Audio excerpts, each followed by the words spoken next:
All right, welcome back to the self-sabotage series. So last time we talked about leaving our little safety bubble, right? Dealing with the overwhelm and how we deal with the overwhelm.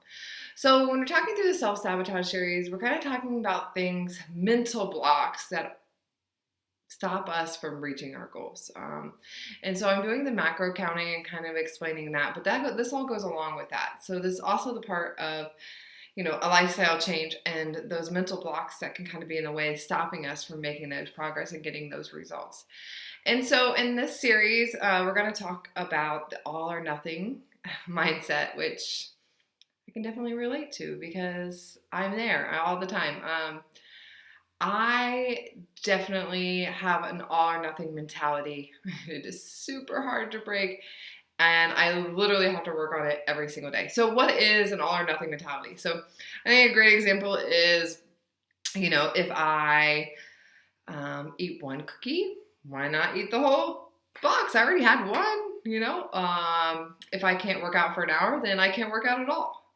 It's the extreme. We go from I already ate bad for breakfast, I'll just eat bad the rest of the day and start over tomorrow.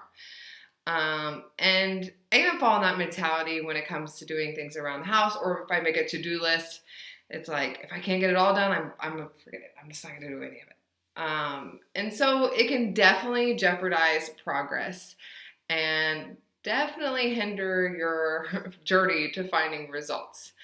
Because the truth is, one cookie is 100 times better than the whole box, right? Like, if you came to me and were like, Ashley, I'm craving something sweet, I'm like, eat the cookie. Eat the cookie, because if you don't eat the cookie, what's going to happen is you're going to end up eating the whole box of cookies at some point, So we have to buy into the mentality that something is better than nothing, right? Doing something, even if it's a little bit, is better than doing nothing.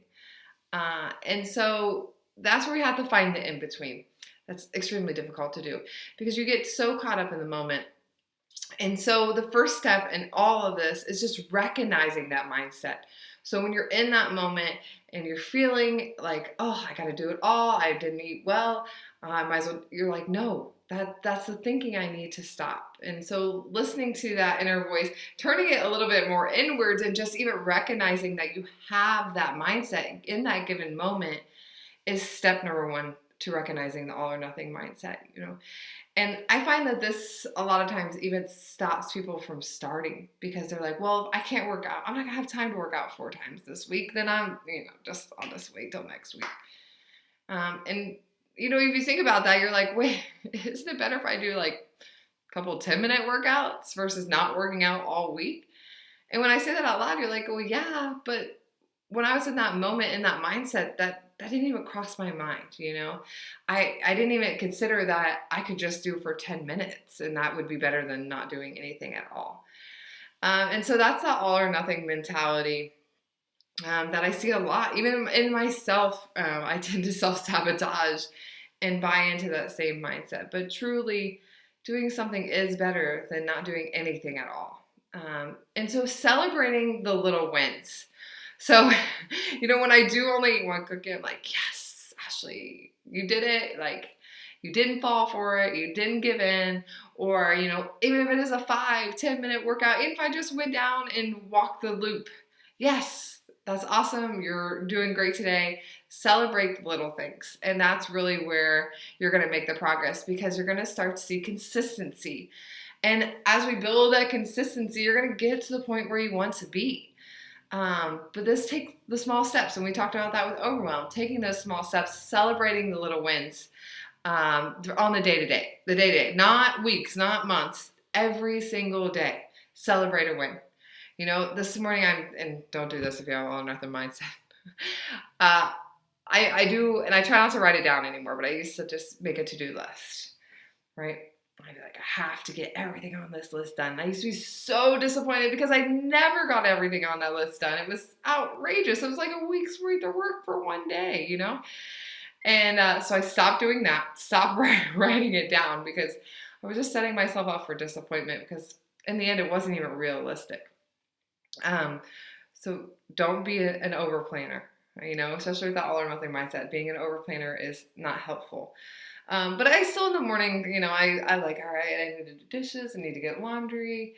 And before when I didn't, and I would come home and the house would still be a mess, or the dishes aren't done, I'd get so frustrated with myself.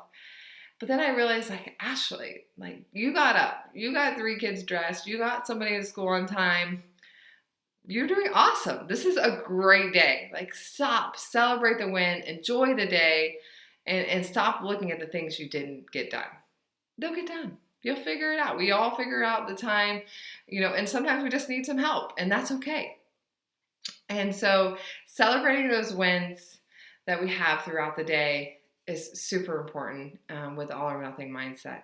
And so if you're like me and this mindset is something you also experience, just do those little things. First of all, recognize, see it. Is that self-sabotage in do I have that mindset? And then second, celebrate the wins. Don't make the to-do list. Don't plan out your entire day. Celebrate the wins as they come. All right. And so that is the second thing we're going to talk about. And then next week, I will try to film another one about worthiness and our beliefs in ourselves and the commitments we make to others and how they impact our self-sabotage as well. So I hope you enjoyed, and thank you so much for coming back. Again, these are these mental things that we need to kind of break down in order to get to the results, in order to get where we want to go, to reach those goals. And they're just common hurdles. So they're common. I mean, you're not alone. Trust me. Like I said, this one, I have a decent grip on overwhelm, though I still feel overwhelmed at times. But definitely the all or nothing mindset is a big mental hurdle that even I have to overcome. And so you'll see that, like I said, they're common. Most of us can relate to many of these categories. So again, thank you for tuning in, and hopefully you found this helpful.